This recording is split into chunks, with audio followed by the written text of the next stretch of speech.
اللهم صل وسلم وبارك على الحبيب المصطفى صلى الله عليه وسلم.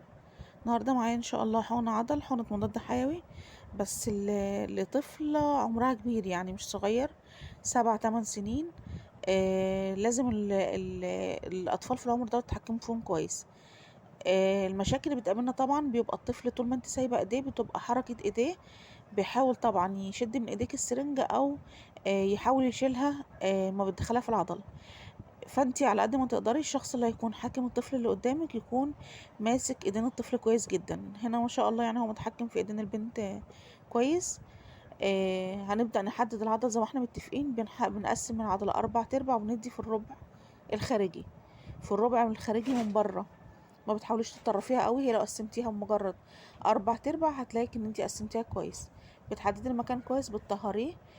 شفرة السن بتكون لفوق، بتدخلي سن الإبرة، مجرد ما دخلتيها بتسحبي لورا. ما جابتش دم معاكي بتحقني ببطء، ما تخافيش. بما ان هي ما جابتش دم معاكي فكده انت ان شاء الله بنسبة يعني 90% انت في العضلة والحقنة بتاعتك صح كده. زي ما انتم شايفين الحمد لله مفيش قطرات دم، مفيش اي شيء خرج، الحمد لله حقنة صح. هي بتبقى مؤلمة شوية بس لو انت مديها صح بتبقى افضل. السلام عليكم ورحمة الله.